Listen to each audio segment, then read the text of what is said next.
What follows is my interview with Frans de Waal. Frans de Waal is a Dutch-born American primatologist who has spent most of his time studying chimpanzee behavior. Now, for me as behavior analyst and manager, chimpanzee behavior is of special interest because there are so many similarities between chimpanzee behavior and human behavior. Let's take facial expressions, for example. Most of the facial expressions that we humans use to signal our emotions, chimpanzees can and do use too. Now, if the chimpanzees really experience those emotions is still hotly debated in scientific circles, but that's beside the point. If we talk about power hierarchy, how an alpha chimp becomes an alpha chimp, right? It's not the strongest, or it's not always the strongest and the smartest, but it's the one who has the ability to create and maintain strategic alliances with other male or female chimps. If we talk about deception detection, and deception cues, chimpanzees can and do deploy very sophisticated strategies when it comes to deception. Very similar to what we humans very often do. All of this and more in the following interview. In setting up this call, I experienced the same, I would call it modesty, that I have read from your books and in the multiple interviews that you have given, because all it took was an email or two, you agreed, and here we are having this conversation. So thank you very much for that. You're welcome. It's really appreciated. I'm very prepared. I have quite a number of notes in front of me, but I would like to start with some numbers. Now, I have seen that your Facebook account has 750,000 followers. This is for a scientist. This is just amazing. Your TED Talk in regards to alpha males has more than 2 million views. Then you have another even more famous TED Talk about the capuchin monkeys and the unequal reward topic. Now, I saw that there are multiple. This clip was uploaded multiple times on YouTube. The original one has more than 20 million views, but all the others, that 2 or 3 others that I saw, each of them has also a couple of million views. So I estimated 100 million people or more have seen that. Yes, yeah. Incredible. Of course, I have also to mention the clip from the dying chimp, Mama, with Jan van Hoof, also 30 million views at least, right? So, in my perspective, these numbers give hope. Yeah, my question to you is: Are these numbers really giving hope, or is it too little, too late? Hope in the sense that people are interested in animal behavior and comparisons with their own behavior. I think Facebook and that kind of places people are very interested in animals, and sometimes for the wrong reasons, in the sense that they just want to see a cute kitty do something. But there's many people who are also interested in sort of the boundaries of what are animals capable of, and they get to see that.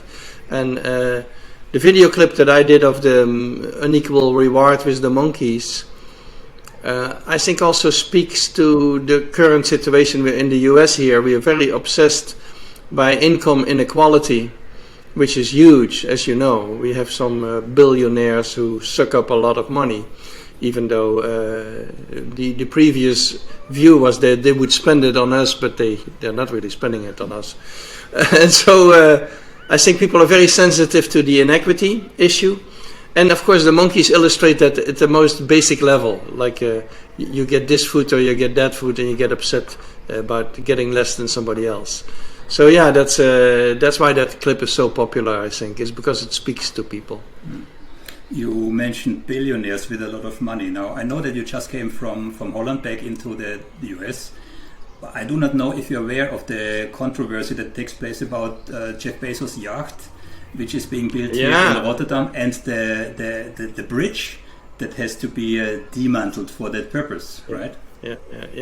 And of course the reaction of the Dutch has also to do with Bezos being one of these exploitative billionaires.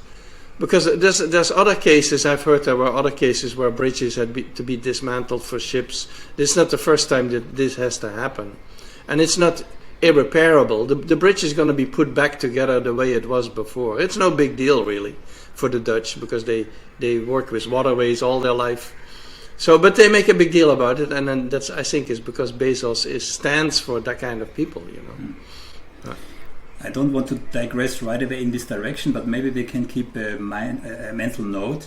I would very like to discuss the reasons, the evolutionary reasons for someone who has already, I don't know, a couple of millions, a couple of billions, to still want more and to be quite aggressive about it. So I think that evolutionary, there are some reasons for that. Would be nice to discuss this.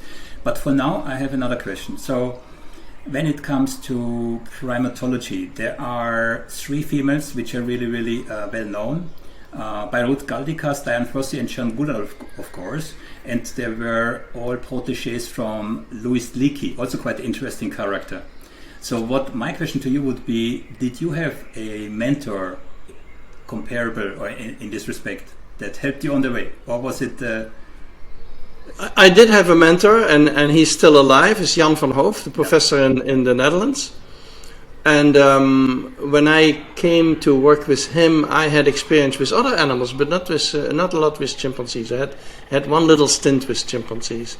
But he's the one. It was very important for me because he worked on facial expressions. That was his specialty, facial expressions of the primates. And my luck was that I worked with him.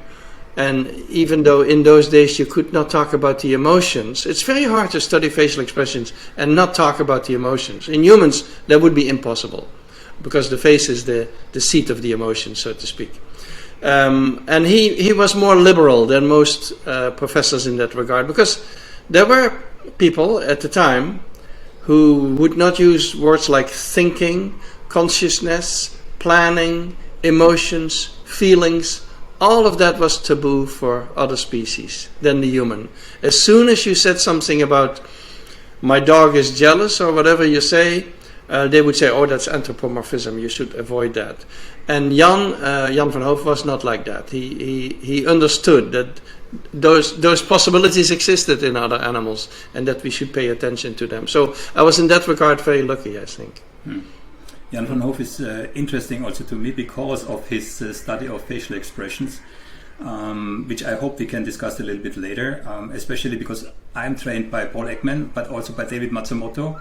So I'm very much interested in facial expressions, micro expressions, deception, cues, etc., etc. So I found it extremely fascinating, not only to learn that basically the physiology, the facial muscles in a chimp's face are basically exactly the same as in our head. We have about 43. I don't know if that's visible right now. I have always these little things to remind me on the muscle structure that we are all using to express our emotions.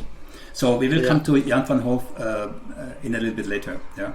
Okay. Now, Desmond Morris calls humans the naked ape. Jane Goodall calls the humans the white ape. And I read you, I don't want to misquote you, but you called the human the bipolar ape. Maybe you want to elaborate on that. Well, that is because I compare humans with bonobos and chimpanzees. Most scientists, including Goodall, they compare humans always with chimps. That's all they talk about. That's the 2 close relatives they know. But we have an equally close relative, which is the bonobo. And the bonobo is often forgotten because the bonobo is inconvenient. In anthropology, for example, there's a lot of emphasis on violence and warfare and how we humans, we wiped out the Neanderthals and all these things. That's their storyline. And the chimpanzee, who's an aggressive species, falls into that. But the bonobo is peaceful, is very sexy, is male-dominated, and the anthropologists don't know what to do with the bonobo. And even though the bonobo is genetically exactly equally close to us and anatomically also, they feel they shouldn't talk about them. And I feel we do need to talk about them, and that's why I call us the bipolar ape. We have a little bit of one and a little bit of the other. The chimpanzee side is male domineering and territorial and aggressive and sometimes really violent. The bonobo, until now, we have no evidence that bonobos kill members of their own species. We have no cases of that.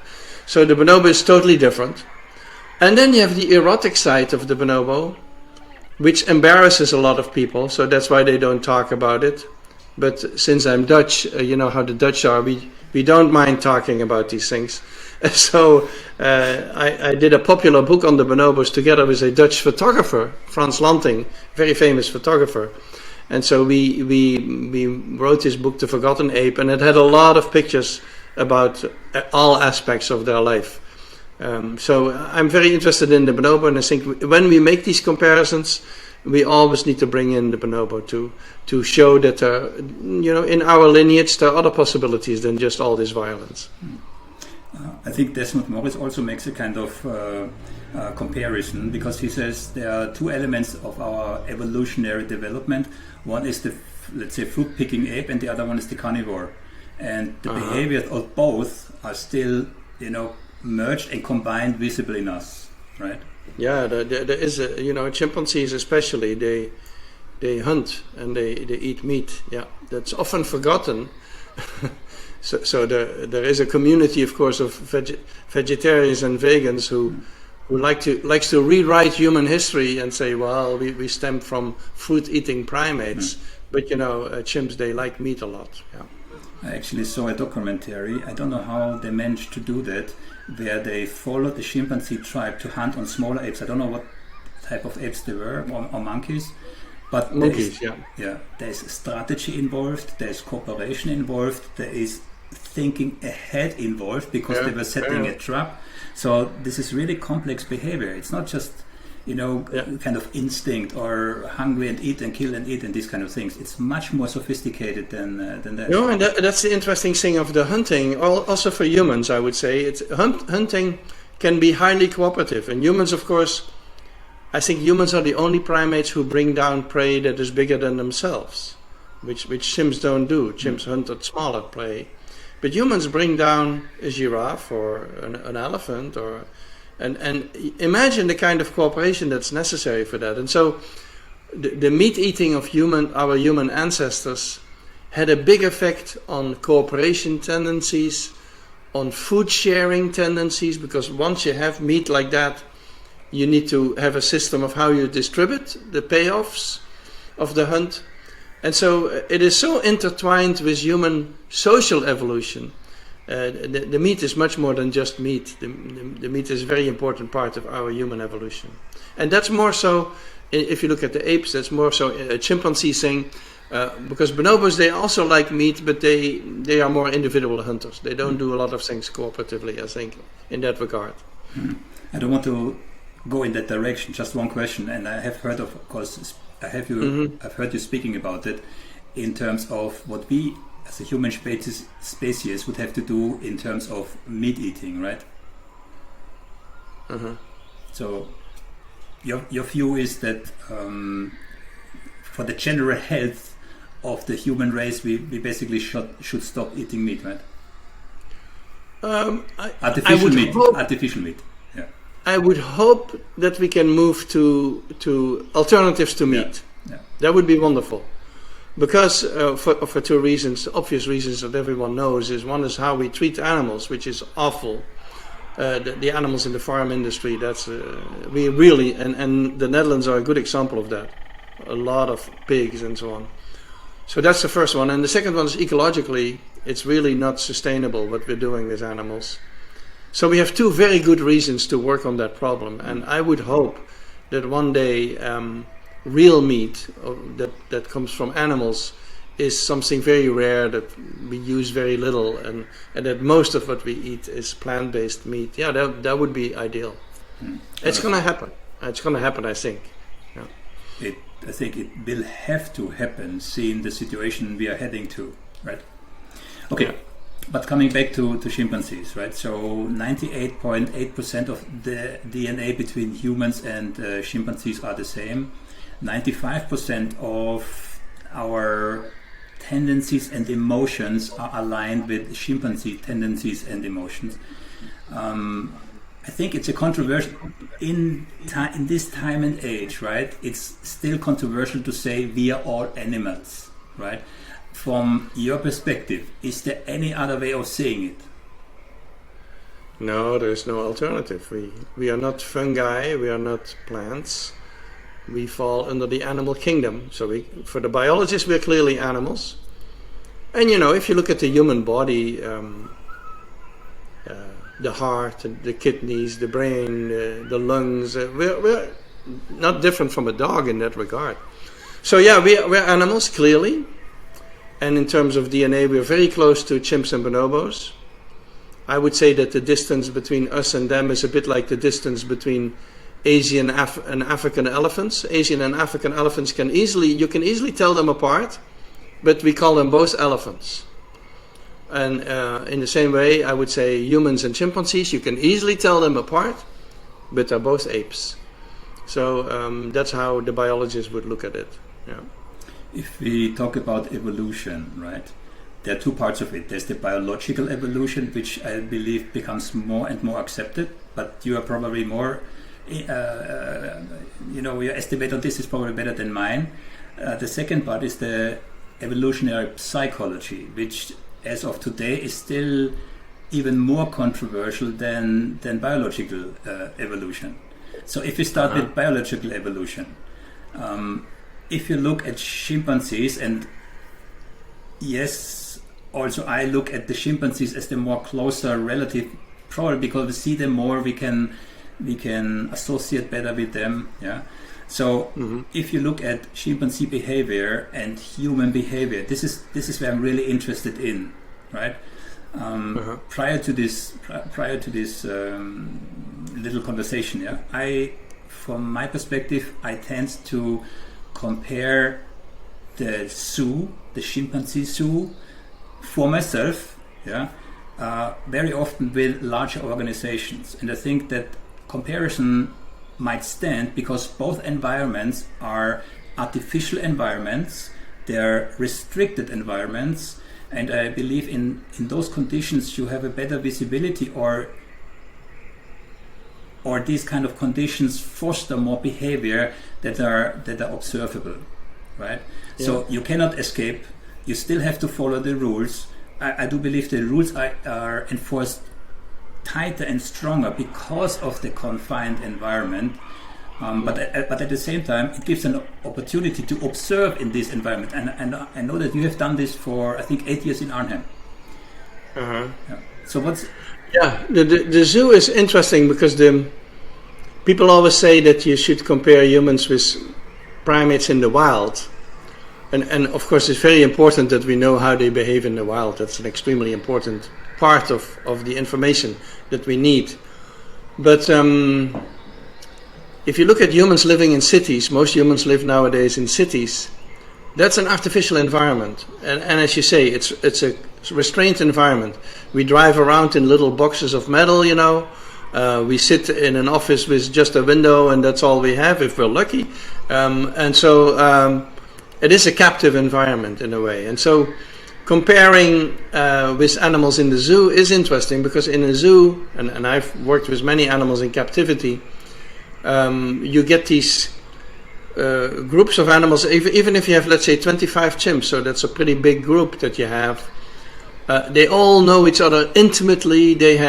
They only need one little expression and everyone knows what they mean, so to speak. And the same is true at the work environment of humans, I think. You don't need a whole speech to understand what someone means. You can just see it in their behavior because you're so familiar with them. And so you get these very subtle signals and very close integration. And the power structure is a bit emphasized in these environments, because everyone is looking at the boss and everyone is keeping an eye on him, because he's always around, or she's always around, and so the power structure is a bit enhanced under these circumstances. Whereas if you go into the wild and you look at chimps and bonobos, they spread out over the forest. They don't always see each other. They can be on their own for a couple of days. They don't need to see everyone all the time, and so also the power structure becomes a little bit more fluid under these circumstances. In preparation to this conversation, I have done some research specifically in regards to evolution, and again evolutionary psychology, and I was quite surprised. Again, I'm living in the Netherlands. It's quite a liberal country, yeah?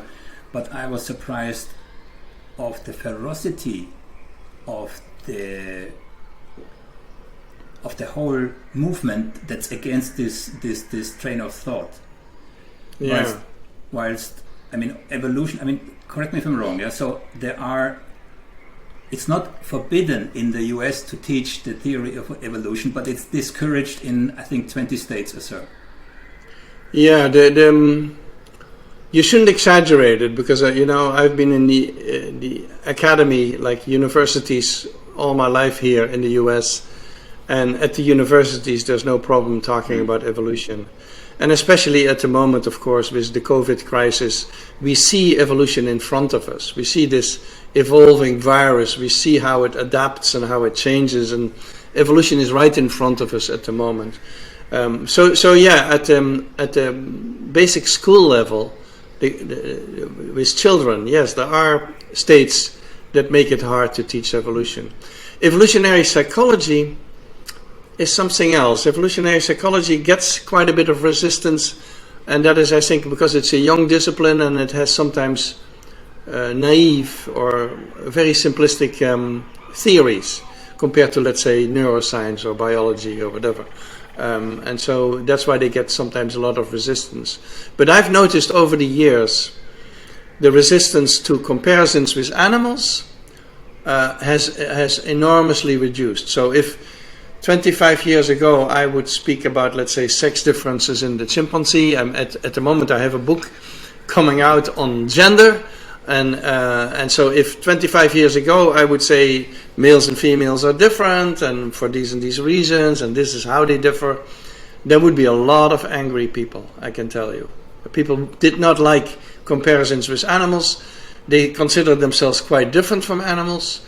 They didn't like genetic explanations for anything. Genes don't matter in these in human behavior, so to speak.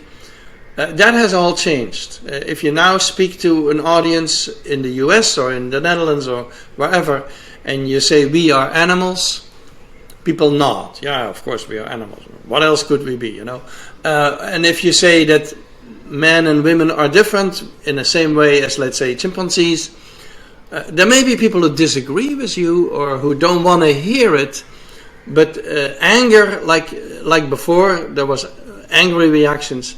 I don't think you would get that. So I think the atmosphere has changed, and that is partly because we have discovered so many genetic influences on human behavior.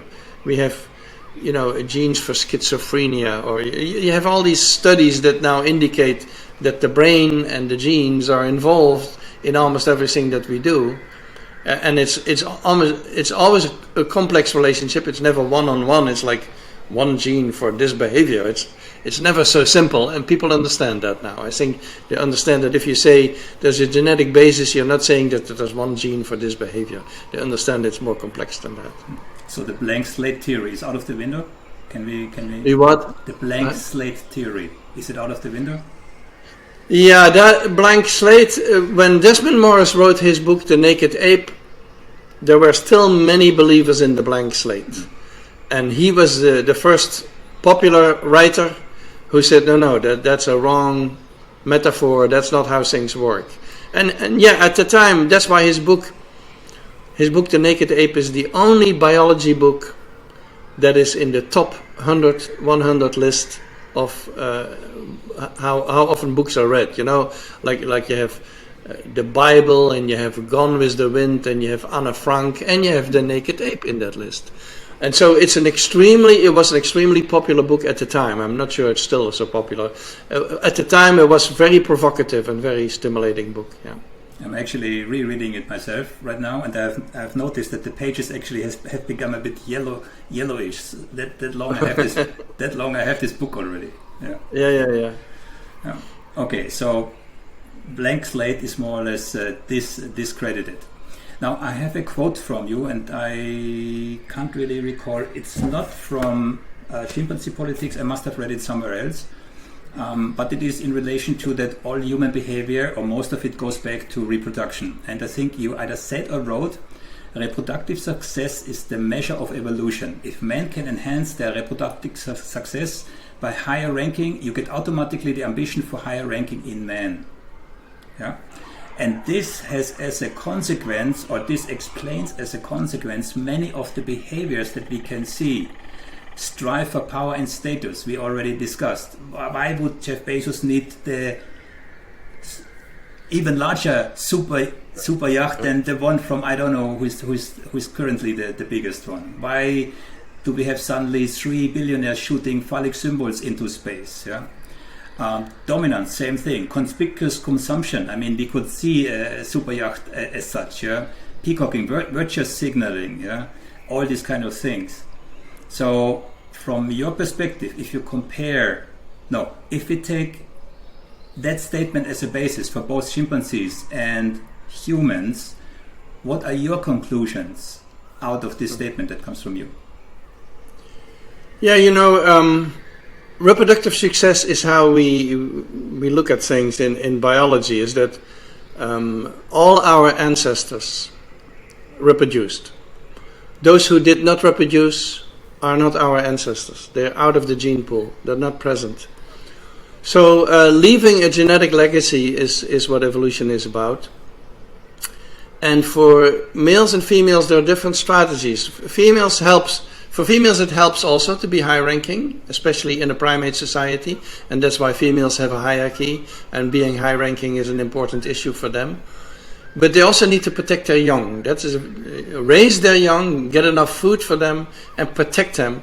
And that's the main thing for females. That's a very important part of raising offspring. For males, it's different. Since most males in the primates don't do much with the offspring, they don't carry them or feed them or whatever, their main strategy is to reproduce as many offspring as they can, meaning that they must be high-ranking in the competition among other males so that they can mate with females. And because if you're low-ranking as a male, you don't get close to females. The other males keep you away from it. So for males, status is a more important issue. It's not unimportant for females, but for males it's even more important, and that's why they are so single-minded, focused on enhancing their status.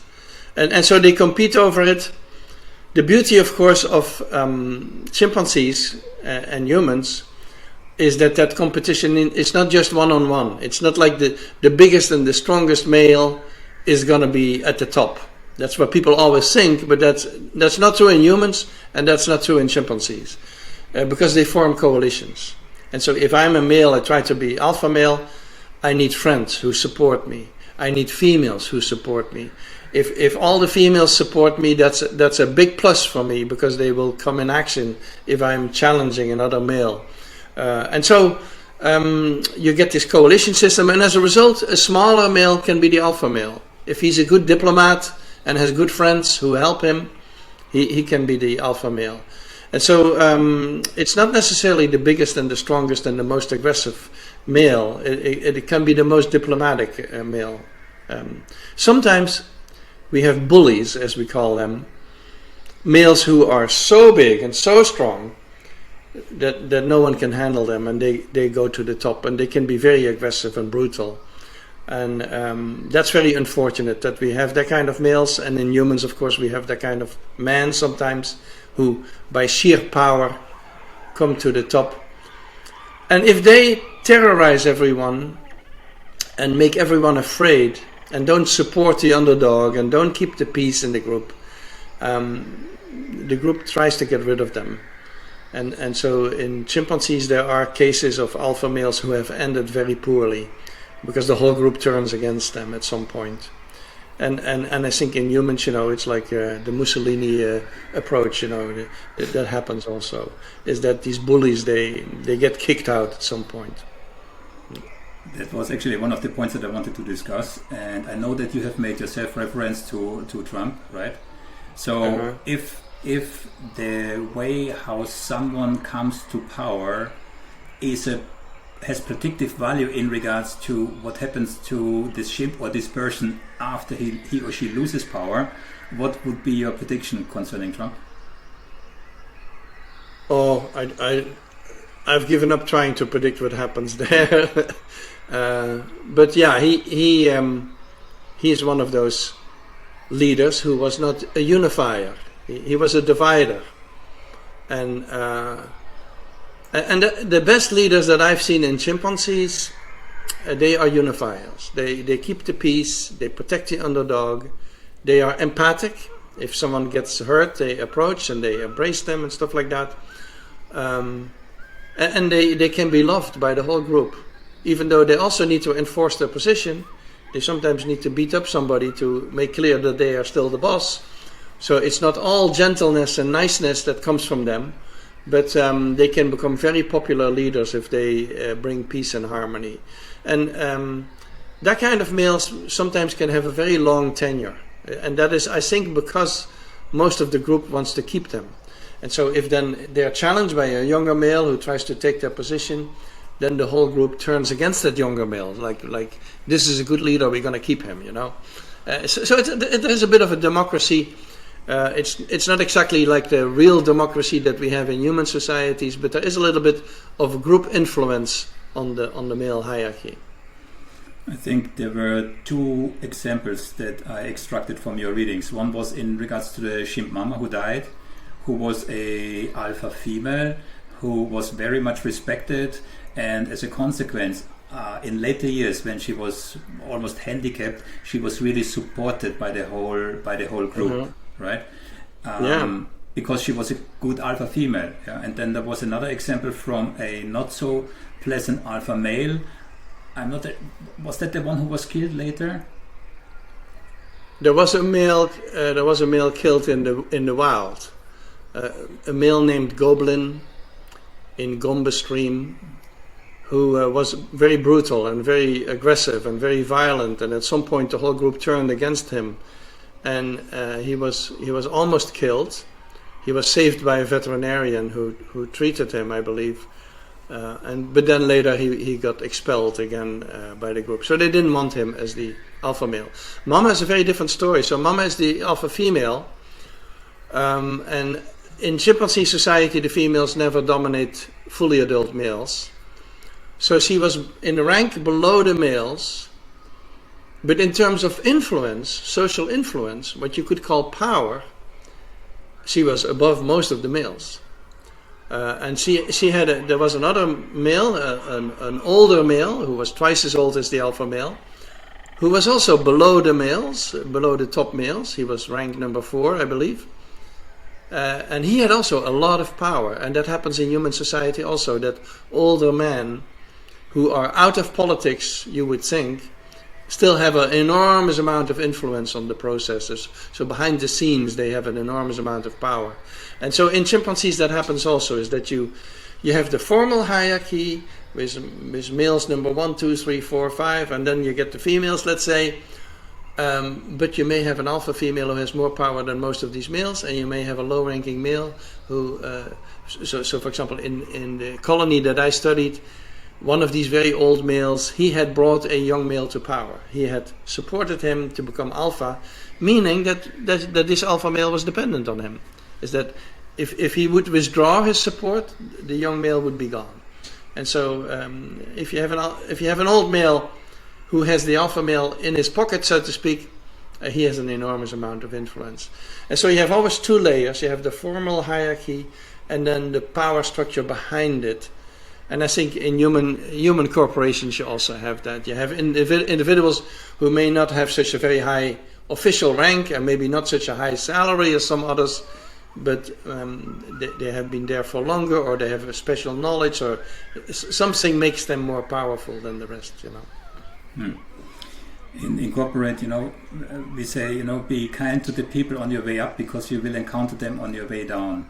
Right? Yeah. And that connects. We think so. That connects to my question before. Again, I don't want to hammer too much on Trump, right? But any leader who bullets his way up risks to have a very hard way down. That's And interestingly, it's in chimpanzee world exactly the same as in the human world. Yeah. Okay. Now coming back to facial expression and Jan van Hoof. Yeah. And I heard you speaking about the 6 or 7 universal emotions actually this morning. I know from Paul Ekman, of course there are many more emotions, but those are the 6 or 7 emotions that are universally recognized by facial features around the world, more or less. I know I'm making this a bit black and white, but that's about it. There are, of course, many more emotions, but we have not yet identified, also defined features, facial features to identify them, right? Yeah. Now, if we, and again, I'm just thinking out loud here. So in humans, we have so-called reliable muscles that can indicate to a high degree the specific emotion that's attached to them. Now, I don't want to go into the discussion, do chimpanzees have emotions or not, because for me that's a foregone conclusion. Yeah, for me it's clear. Yeah, but would you be able to make the same reasoning that we do in regards to humans also to chimpanzees? Meaning, I mean, we know from research that basically disgust. I even have a picture from a gorilla who shows contempt, right? Which is a positive superiority feeling, right? Could we make the inference that if a chimpanzee makes a facial expression comparable to an emotion on a human face, that this chimpanzee or gorilla has this emotion at the time he or she shows this facial expression? Well, that's very likely in my opinion. So the facial musculature, it used to be said that of course humans have more facial muscles than any other species because we need to convey more subtle emotions. And so people had sort of the impression that a chimp will have less muscles in the face and a dog even less and a rat even less and so on. Now with the chimpanzees we know that from a post-mortem analysis of their faces that they have exactly the same musculature as we do. And so they can convey exactly as the same sort of shades of emotion, subtleties of emotion. I have trouble with Paul Ekman's scheme because it's so face-based, in the sense that he went around the world to show pictures of facial expressions to people, and the 7 or 6, I think it's 6 basic emotions that he found all over the world that people recognized. Those were the 6 basic ones. And all other emotions, in his view and many other psychologists, are uniquely human. So the 6 basic emotions, they are universal in the human species, and we share them with other species. All the rest is up to us, so to speak, you know. And that means that emotions that are not in his list of 6, for example, love is not in there. Love and attachment is not in there because there's not a specific facial expression attached to it. Jealousy is not in there. Hope is not in there. So emotions that I consider very basic and that we probably share with other species, like love and attachment for sure. We can see that in other animals. But that was kept out of his list. And what are we going to do with animals like, let's say, the dolphin, who doesn't have facial expressions? Are we going to say the dolphin has no emotions? That would be pretty ridiculous. So it's a very narrow scheme, in my view. My personal view is that there are no uniquely human emotions. All emotions that we have correspond with certain emotions we see in other animals.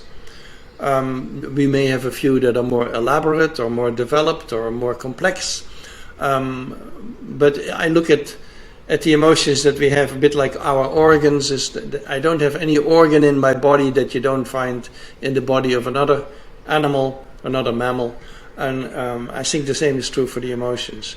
Now, it's very hard to exactly pinpoint emotions. Emotions are hard to define. And so if you say, do animals have disgust or do animals have, well, fear. Fear is often considered the first emotion because it's probably the most important emotion. If you were a fearless animal, you would have a lot of trouble in the world, I think. So fear we do recognize because we have a bunch of defined physiological measures and behavioral measures to say this is clearly fear. But you know, other emotions like disgust or love or jealousy are a bit harder to define, and it's a bit harder to know exactly how we would pinpoint it. And then the feelings, for me, feelings are something else than emotions. Feelings are private states where you experience the emotion, you know, and you become conscious of it. Feelings is even harder. So in animals, they are inaccessible. We don't know what they feel, even though I assume that animals similar to us must have similar feelings. And in humans, I would even say that's very difficult. If you tell me, I felt very sad that day, I still don't know exactly what you felt. That's your feeling. For me, it's hard to know exactly what you were feeling. I have an approximate idea. If I trust you, that's another thing. I need to trust what you tell me. And for science, that's always a problem. If scientists rely on self-reported feelings, people don't always know their feelings. They go to psychiatrists to understand their feelings. So it's feelings are even harder than the emotions to get at. If you just spoke about fear, yeah, I read a research paper which said that we can recognize, as humans can recognize fear on distance, even if we don't see the face. So that's a nice gateway into body language. Yeah. So of course there is an evolutionary benefit in us recognizing fear, because if you're 100 meters away from me and you are suddenly fearful of something that's a danger for you, it might be a danger for me, right? But that we can... We even trust the body more than the face. So there are studies by Beatrice van Gelder, who works in the Netherlands, is a Belgian researcher. And she has done research where she shows bodies in a fearful pose or an aggressive pose, and then she pastes faces on them, aggressive faces or fearful faces. And then she asks people, what is the emotion that you see here? And people go more by the body than by the face. I think they trust the body more. It's because also the body, we are so used to faking emotions in our face, to look happy or to look sad, even though we're not happy or sad. We're so used to that. But the body is much harder to fake, apparently. And so we trust that kind of body language more. Before the body language is the next topic, yeah. But I still wanted to verify one last time, in regards to Jan van Hoof and his research in regards to facial expression. If you could, I don't know if you can, yeah, but if you could summarize, his research in regards to the facial expressions of chimps, what would be the message? Well, Jan did a lot of analysis of what kind of behavior is associated with what kind of facial expressions, and then he would deduce the meaning from it. So if, let's say, attack behavior is associated with a certain expression, you call it an aggressive expression, and so on. Of withdrawal or fleeing, you call it a fearful expression. So that's how he classified the faces of the chimpanzees. And he made a big distinction in his work between laughing and smiling. People often conflate these two. If you look at the literature, people say the smile is like related to the laugh. These two are connected. But Jan van Hoof showed that in the history of the primates, these two are separate expressions. The smile is silent, shows you the teeth, the lips are pulled back this direction. In the laugh, they are more pulled up. The mouth is open, and there's sound, of course. Laughing has a sound.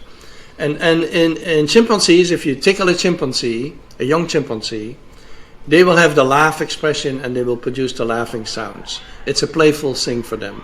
That's the laughing sound.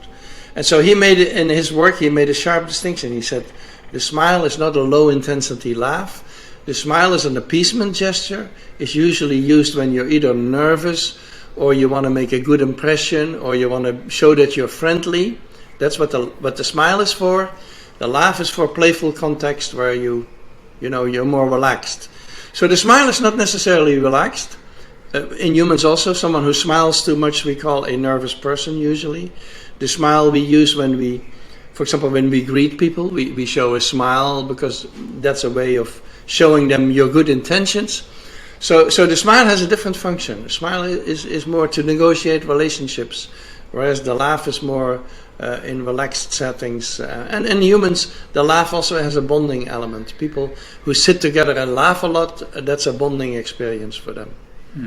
Is there any evidence that chimps do what you just said that humans do, that they fake emotions? Facially? Fake? Yeah. Yeah, they can. So to give an example, we had an older female who was quite aggressive, but sometimes she couldn't catch her victims, who were younger females, because they were faster than her. And she would then, after a whole incident where she tried to attack them and was unable to, she would fake a reconciliation. She would have a very friendly expression and hold out her hand and act as if she wanted to reconcile with them, which chimpanzees do by kissing and embracing each other. And so she would try to get them close, and if they would come close, she would grab them. Well, I can tell you, you can only do that once or twice. This is not something you can do on a regular basis, and so it was not a very successful strategy. But she would fake emotions that way. So yeah, that happens sometimes. Okay, so that means they are absolutely aware of the meaning that certain facial expressions signal to others, and the effect that this has. Yeah, they may also even hide expressions. So in the same way that, let's say, in a meeting, someone tells a dirty joke, and you think it's really funny, but you don't want to laugh because that makes you complicit in the dirty joke. So you put a book before you, or your hand before. So you hide your laugh. And this happens in the primates also, that they hide certain facial expressions with their hand or turning away. For example, males, when they try to intimidate each other and look very big and brave and with all their hair up, the male who then bares his teeth, because the teeth baring, as I just said, has a nervous component. The male who bares his teeth and grins, he may either abruptly turn away so that expression is not seen by the other, or he may put a hand over his face. And so I've even seen males putting their lips actively with their hands together, showing that you have more control over your hand than over your face. And so they put their lips back together. So yeah, they are aware that they have an expression on them that expresses fear, and they don't want the other one to know that they're nervous about him. Yeah. So there are largely similarities to kids who, when they don't want to say something, they slip out, they reflexively go with the hand to the mouth. By adults, it gets less and less. It gets diverted either to the nose or here or somewhere. Yeah. The adults are better at controlling their face, first of all, but they have other ways. I think, they may make it look accidental or something. Yeah. Now, in regards to body language, and again, so human body language, there are libraries full of books now written in regards to what you can or cannot deduct from body language. Not much of it has been empirically validated by science, I have to say. Nevertheless, there is a massive interest from the general population in regards to body language. If we compare body language, chimpanzee body language and human body language in terms of, let's begin with status and power, dominance, alpha male. That's of course extremely similar. We emphasize the shoulders. That's why we have shoulder pads in our suits, for men.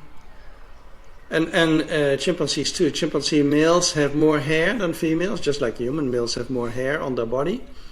So they have more and longer hair, and the way they intimidate each other is by putting all that hair up and looking very big, standing up on two legs. Their shoulders, very important, lots of hair on the shoulders. Swaying, walking as if you're very heavy, top heavy, walk like a bit like a cowboy, walking like that with your legs apart. That kind of intimidating pose is a very male chimp-like, and it works. You mentioned Trump, so the interesting thing is when Trump had a debate with Hillary Clinton, he tried to intimidate her by walking right behind her and looking big, and he's twice as big, I think, looking big and walking behind her and making her nervous. The thing is that with a confrontation with a woman, it doesn't work the same way. Men intimidate each other by insulting each other and looking big and lowering their voice, and that's how male chimps do the same thing. But against a female, it doesn't work the same way. It may make no impression because females also don't do that kind of thing to each other. It was odd to see that. Is that I think Trump didn't know exactly what to do. He knew exactly how to treat other men and how to intimidate them and insult them. He knew that part very well, but he had trouble with a female rival. So in chimpanzees, that kind of bluff behavior, we call it bluff behavior, is a very common thing. And often they bring objects into it, like in captivity there could be empty buckets that they bang together or something. In the wild there could be a hollow tree that they drum on. They're very good at drumming. And so they enhance these displays with noise also. Noise is an important part of it. Okay. Since we're already talking about power and politics, if we compare, let's say, a chimpanzee who strives to become the leader of the pack, who strives to become the alpha male, and a politician who strives to win the next election, or in corporate life, someone who wants to be the next CEO. Now I can tell you, same as in the chimpanzees, the CEOs is not always the smartest and the strongest. It's the one who can build lasting coalitions. Yeah.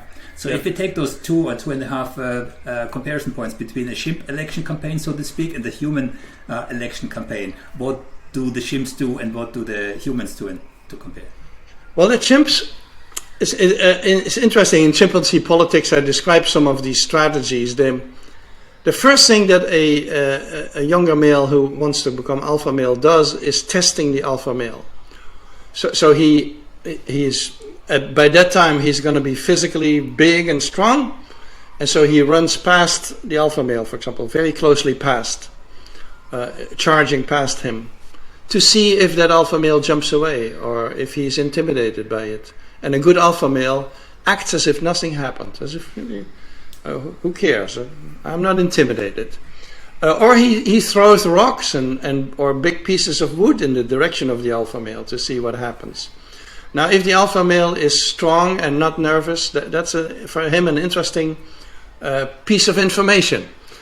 And then he will have buddies. He will have another male who supports him, 1 or 2, and they will do a lot of grooming together, and they will walk together, and they will charge through the group and things like that. And then again, they look at what happens. And if, for example, the alpha male gets support, let's say it comes to a confrontation, most of this is non-physical. There's no physical contact. If there's a confrontation between them, and let's say all the females, like Mama, the alpha female in the Arnhem Zoo, she would recruit other females. She would bring in like 8 females.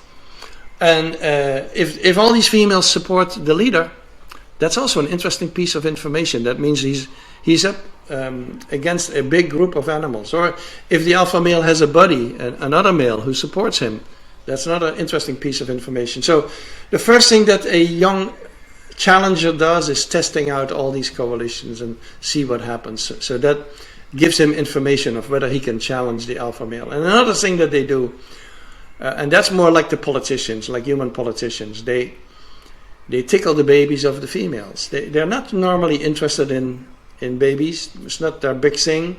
But in that time, they become very friendly with the offspring of high-ranking females, as if they want to indicate, like, I'm a good male. I get along with the little ones. That's one thing that they do. And I think human politicians do the same thing by holding up babies all the time and stuff like that. Or they share food very easily. They become very generous. So when there is food around, they share it with other males, with females, which is a way of bribing them or a way of showing them I'm a generous male. I'm not going to keep everything for myself. And that's also a strategy. And then at some point they will challenge the alpha male. And that's a critical point where they either win or they lose. That's not always clear from the beginning who's going to win or lose. And it also happens that the alpha male has so much support that they have to give up. And then for another couple of years they will be quiet. And this behavior, this is done by both, let's say, the alpha male who will develop in a good alpha male, Or also the bully? Is the bully also tickling kids and sharing foods whilst on the way up? No. His main strategy is intimidation. Okay. But a good alpha male, his counter strategy is what we call divide and rule. Is that he, as soon as he sees his potential challenger groom with another male, he's going to go over there and break it up. You're not going to sit with my friends. Or if he grooms with the alpha female, he's going to break it up. You're not going to sit with the females here. And so he tries to keep his challenger isolated, socially isolated. So that's a very common strategy in high-ranking males. And males who don't pay attention to that, males who are not really alert to that kind of goings on in their society, they lose their position more easily, I think.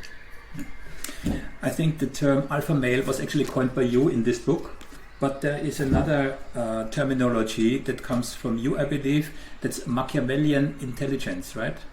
Maybe you can elaborate. Well, the term Machiavellian Intelligence was made popular by some British scientists, but the book that you just showed, Chimpanzee Politics, was the first to talk about Machiavelli. Okay.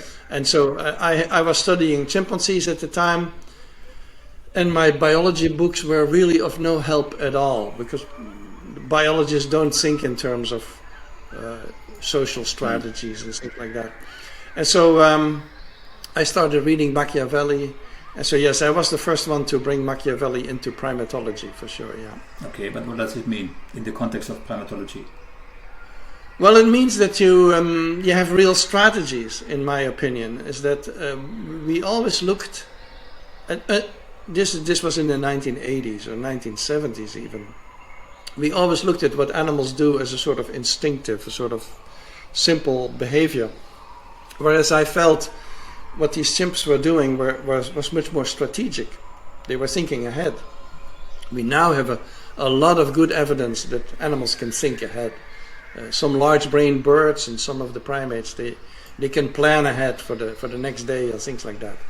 But at the time, no one talked about that. At the time, animals were sort of instinct machines. And so it was important to mention to people that there is probably planning involved, and that's where Machiavelli came in. Yeah. Okay.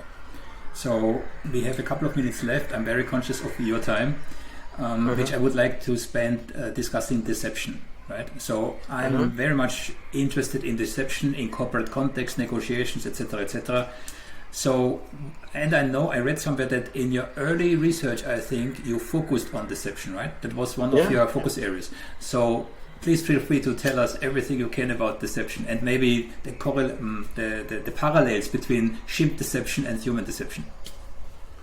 Yeah, the deception is similar to what I mentioned before with the facial expressions, that they may hide an expression, or they may fake an expression, or they may hide certain body signals. You know, a typical example is low-ranking male chimpanzees. They may have an erection when they sit in front of a female, which is a way of signaling to her that they want to mate with her. But high-ranking males, if they see that, they would interfere. And so they may put their hands over their erection so that it's not visible, and walk away, or they may organize a detour. So that's a very typical thing in chimpanzees, that low-ranking males, they look at a female, they signal that they're interested, and they walk away. And the female, 5 minutes later, when everyone has forgotten about it, she will make a detour in a different direction, but she will end up meeting that male. So she knows where he went, and she will, by another route, get to him, and then have a very quick quickie between the two, and then they separate again. So that's a deceptive tactic to avoid interference by high-ranking males. So yeah, there is quite a bit of deceptive behavior, especially surrounding sex. There's also deceptive behavior surrounding confrontations between individuals. We have even set up experiments like that. We set up experiments like individuals finding food, and do they announce it? Because chimpanzees have a way of announcing that they found food. Do they announce it, or do they keep silent? And or if you hide food for them, if you dig a hole and in the sand, and you put an apple in there, and one chimp through a window, you let them see where the apple has been been put, and then you release the whole colony. If that individual is high ranking, who saw it, he goes straight to the apple and digs it up and eats it. If he's low ranking, he will go groom with everybody, play with everybody, sit around. It will take 2 hours, and then after 2 hours or so, when everyone is asleep in the sun, he walks to that apple and digs it up and eats it when no one notices. So that's a deceptive tactic right there, that they keep that information for themselves. So it's about reproduction, it's about aggression, and it's about food. Those are the three main topics that chimps apply deceptive tactics? Yeah, I would say so, yeah. Okay. Yeah. Now, last question, and I know it's a broad one, and it has to do with you specifically as an individual, as a researcher, as a lifelong companion of chimpanzees, right? You must have gained insights and experience, I believe, that only very few people on this planet have. And it doesn't really matter if it's in regards to chimpanzees or elephants or any other kind of animals. Yeah? So you must have gained insights that are unique to you, right? And related to your relationship with chimpanzees, but also to humans. Yeah. I don't know if you can, but is there a way to encapsulate, the absolute quintessence of what you have discovered in those, 40 years? I don't know how long it was. Is that something that you can encapsulate and communicate? Well, I communicate it in my books, of course. In my books, they are always a mixture of scientific evidence coming from me or from studies by others, and anecdotal evidence based on what I've seen animals do, and in interaction, sometimes in interaction directly with me, sometimes between them. And so, yes, I convey that in my books, but it's very hard to summarize it in 1 or 2 words, of course. That's not really a possibility. But I try to convey in my books the respect I have for these animals, and sort of my unscientific anecdotal impressions of their behavior. So I try to combine that with what we know scientifically, the sort of the hard evidence that we have. I meant more on a high level, right? I don't want to put the answer in your mouth here, but I could imagine being so close relatives of humans. If we come back to evolution, what we discussed at the very beginning, is there any shred of doubt in your mind that we are all brothers, that we have an ancient heritage, we have a modern skull, but it houses an ancient brain, right? These kind of things. Yeah, well, that's, for me, it's very obvious. I think socially and emotionally we are apes. We're not really different at all. I think our social emotional makeup is exactly the same, and we react the same to the same things. We have language, which I consider a very special capacity. We have a few other special capacities, such as, for example, we talked about planning. Yes, you can see planning in other animals, but we are much better at that. We can plan far ahead. Even though, with the climate crisis, I would say we're not very good at drawing the consequences of what we see always. We could be better at it, at planning, than what we're doing. But so we have a few intellectual capacities that are special to us. But in terms of our basic reactions to socially and to the emotions of others, and the empathy that we have, and how we react to challenges and so on, we're extremely similar. And I don't see major differences in that regard. I think planning is one thing, cooperation is another one. There is a very famous clip on YouTube in regards, I think it's a crow, it's a bird, right? She does, I think, 15 or 17 different tasks. I only remember the last 3, I think. She has to throw a stone in a water container so that the water level raises, so that the stick swims on it, she can take out, and she opens the cage with it. Yeah. But to come there, she had already to perform, I think, 10 other steps, right? Yeah. I know that study. Yeah. So it is, and you can do the same sort of studies with primates. Primates are very good at that kind of things too. I think, but we do have intellectual advantages, that's for sure. And I think language is really special, because even though all the animals have communication, of course, they communicate very well. Symbolic language is something else that we have. But in terms of basic psychology, I don't see a lot of difference. Yeah. Did your experience with the chimpanzee change the way how you view humans? Yeah, I think so, but I think it has happened probably so gradually that I cannot pinpoint that easily. I've always been an observer, and so when I see humans, I think I probably see a lot more than most people because I'm very tuned in on the behavior. Can you give examples? Sorry to interrupt. Can you give examples? This is exactly what I'm interested in.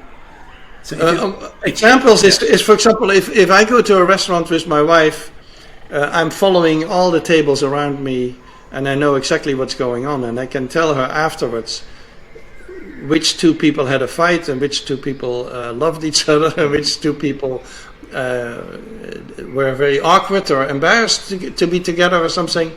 So I follow these things. And also, well, to give an example, I was once at a scientific meeting where we had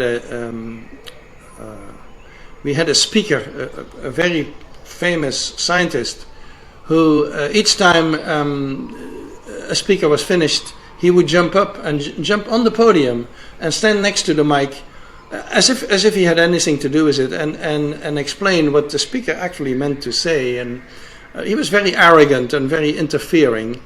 And it was at a meeting in Italy, so that everything that he was saying in English was translated into Italian, and I still remember that a minute later people would react to him, and so people at some point started booing and hissing him. He had jumped up again and he had said something about a speaker, and all of a sudden the whole room started booing and hissing. And that's where he realized all of a sudden that he had insulted these people, that he'd been acting like a jerk. And so I found that very interesting because I'm interested in conflicts and reconciliations.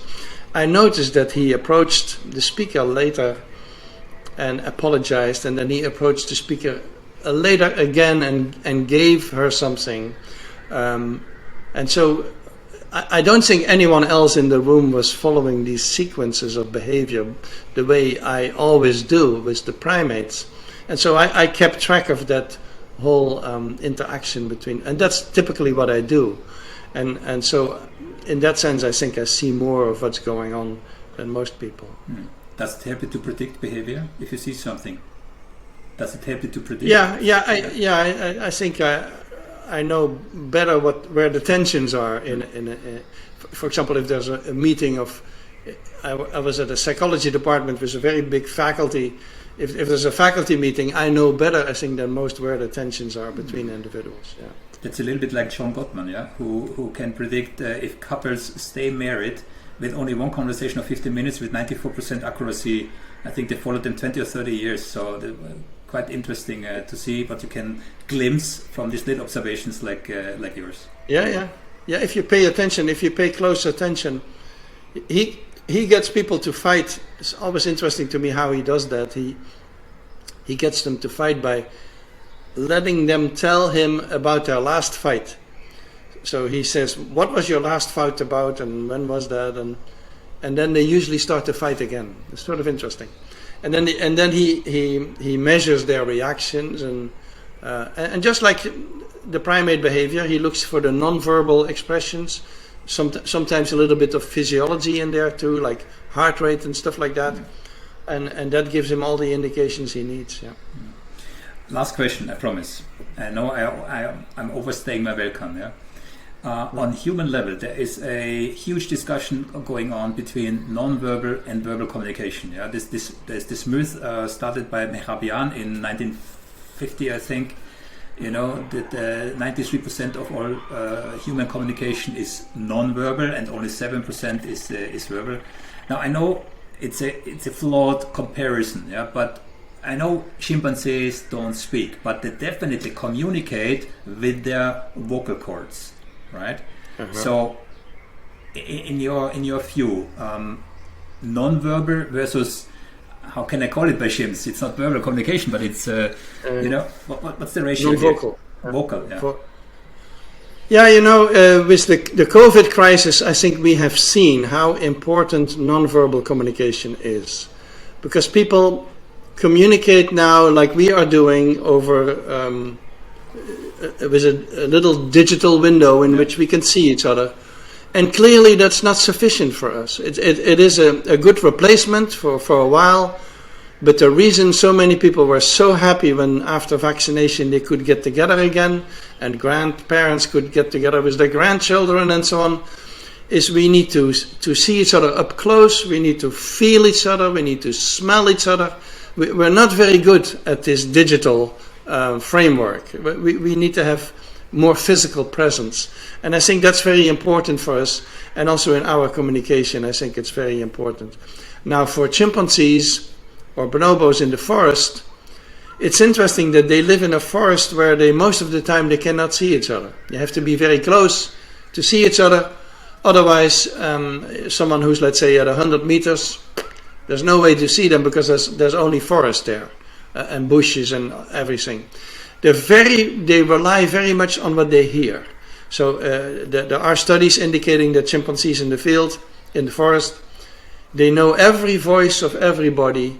And if, for example, males are traveling and they hear a voice, if it's one of their own, they're not really upset. There's just interesting information to know where that guy is. But if it's not one of their own, they're very upset because a stranger doesn't belong in their forest, and they're very hostile to strangers. So they know every voice, and there's a lot of communication, and they're very loud. Chimpanzees can be extremely loud. They're very loud voices, and I've traveled through the forest and behind chimpanzees, and then you see them walking, and all of a sudden they stop and they listen, and they have better hearing than I do, and so they can hear voices that I don't hear, and they stand still and they listen to that. The vocal communication is very important to them. But as soon as they are together, when they're close together and they see each other, then all these other non-verbal things come into play, like the body postures, the expressions, and the sounds are not so loud anymore. Okay, and ending this interview with one question: what would be the message, your message to the world, based on your experience of a lifetime? Well, my message relates a little bit to the current crisis, in the sense that we have neglected our ties to nature. And of course, my message in my books is always that we are primates and that we are very similar to the other primates and that we're connected to them. But I think there's a larger message, which is we are connected to nature, and we have treated nature as as a very dominant species. We think we are dominant. We can do whatever we want in the world. We can eat bats if we want to, so to speak. So we have treated nature very shabbily, and nature is now coming back to bite us, both with the climate change and both with the COVID crisis. Nature is coming back to tell us that no, you have to respect our connection with nature. So I think that's a basic message also of my books usually, is that we are part of nature. We're not substantially different, even though there are some disciplines like philosophy maybe and theology maybe who treat the human species as something separate, but we are not separate from the rest. Perfect words to end this conversation. Frans de Waal, thank you very much to take this time. Really, really appreciate it. Thank you.